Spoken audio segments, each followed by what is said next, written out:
You know, what's up mga G? Welcome na pala sa Amsterdam!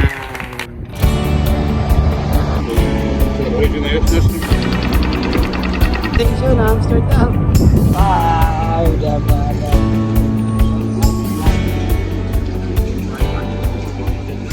Dito tayo ngayon sa Amsterdam mga G. Lakad-lakad. Try natin hanapin yung famous na kanal kung saan madalas nagkakaroon ng action movie. Tingnan natin kung makapunta natin yun.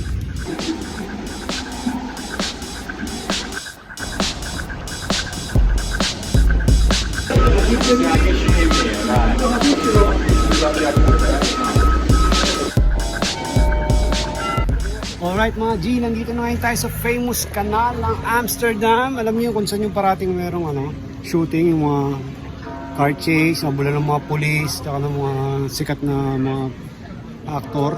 Dito yun ginagawa sa kanal. Literal na kanal pala talaga to, madumi yung tubig. Sa pelikula para maganda tignan eh.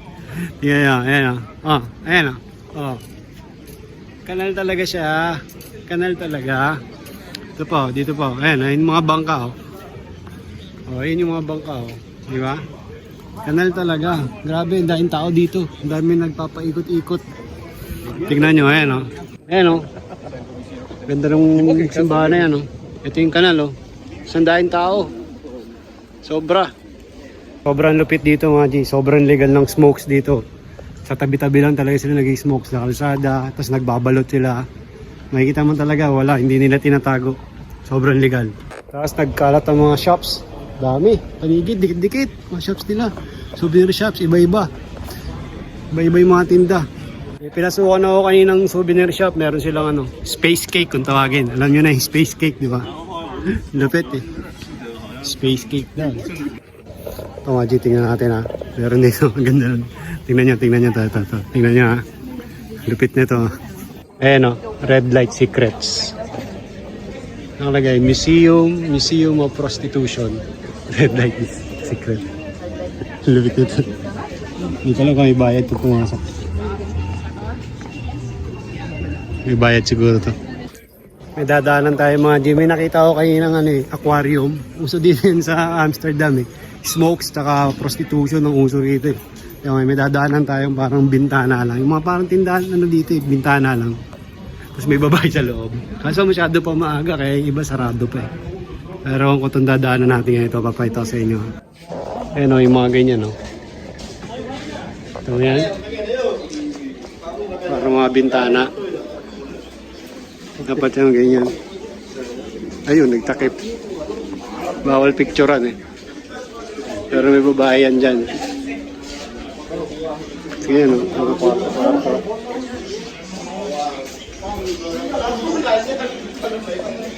Yung mga chick dapat yan sa loob So, sarado pa maaga. Yung mga tinda Di ba? Ang lupit. Ang kukulit Hindi ako sigurado mga G, pero parang ito na yata yung lugar na tinatawag ng RLD, Red Light District. Ito yata yun Ayan ang lugar na yun Red Light District, sikat sa Amsterdam. Ang dami mga binta-bintana. Ito sa inyo. Ayan yung mga ganyan So may upuan, dapat yan yung mga nakaupong babae sa loob Ayan, makita nyo lahat ng mga windows, mga glass window na na may mga cover na pula. Mga babae yata yan dapat dyan Ayan entrance. Dami dito. Sobra. Kulit lang Sarado lahat. Siguro dahil maaga pa. No oras pa lang, wala pang alas 11 yata. Masyado pa maaga. Kahit saan ako magdaan, nakakamoy ako ng smokes Ang lakas Literal Nagbabalot. May sindi. Solid. Nasaan na kaya tayo? Hindi ko na alam kung nasan tayo Ito, yung mga street name nakita nyo ba?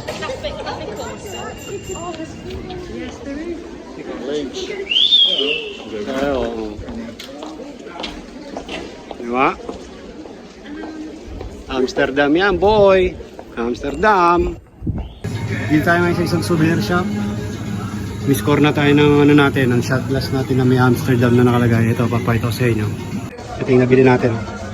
4 euros. Shot glass na Amsterdam. 4 euro shot. Dami kasi ang tinda, iba-iba.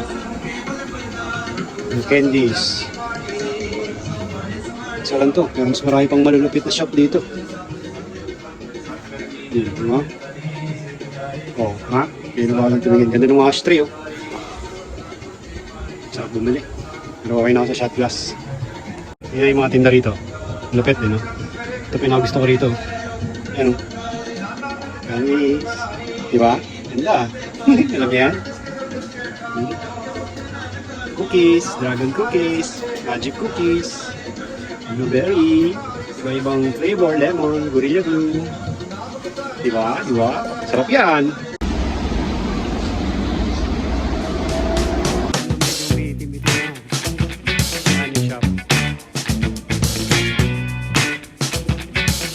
Saka may napansin ako dito mga G sa Amsterdam. Ang daming nagbabike sobra. Yung yata ang number 1 transportation nila rito, bike eh. Tapos makikita mo yung bike lane nila ang lapad. Sobrang lapad pa eh. Kasya dalawang kotse yata sa bike lane nila. Ang galing. Puro nakabike halos lahat ng mga lokal dito. Marami ang nakabike, hindi naman halos lahat. Karamihan nakabike. Ayun o, tingnan mo o. Ang daming bike, ayun pa. Diba? Halos mga nakabike lahat. Nandito pa rin tayo sa may kanal. Ayan o, bike pa rin, di ba? Dami. Halos karami ang bike. Puro bike ang gamit nila. Ito po, tingnan mo. O, punong-puno ng bike. Dahil nakaparadang bike. Mga G, dito yata nakatira si Juice Bigelow dati. Alam niyo yung palabas na Juice Bigelow? Ayun o, dito yata siya nakatira eh. Malapit sa kanal. Ayan o, tapat lang ng kanal. Hindi ko na alam kung nasan ako eh. Punta muna ako highway para maalam ko na paano pabalik. At ayun na nga mga G, kakalakad ko. Nakarating ako dito sa Amsterdam Central, yung train station nila. Tignan nyo kung gaano kaganda lupit yan. Naharap ko sa inyong camera. Ayan o, tignan nyo. Ganda. Yes. Ganda na train station na, di ba? Ganda ng train station, Amsterdam. Panalo! Dito lang yan sa Amsterdam. Oh, ha? Ito yung palibot, oh. Victoria Hotel. Ayan, oh. Ang gaganda, oh. Panalo. Lupit dito. Busy. Napaka-busy ng lugar na to. Oh, lahat ng tao naglalakad. Ayan, mga nakabike. Ang daming to. So, mga turista. Ewan ko, mga lokal o turista. Halo-halo na yan. Ayan, oh. Ganda, ganda ng mga lugar, di ba? Saan ka pa? Yan ang Amsterdam para sa inyo. Grabe, sobrang daming tao dito ngayon mga G. Tingnan nyo. Oh. Dami, sobra. Yung pa sa likod, sobrang daming tao doon sa Central. Train station. Lakad pa rin tayo. Ano pa rin natin yung daan pabalik. Yeah, makikita rin natin yan. Alright, that's it for this video mga G. Maraming salamat sa pagsama sa atin dito sa Amsterdam. Kita-kits ulit sa susunod na port. Alright, paalam. Ciao!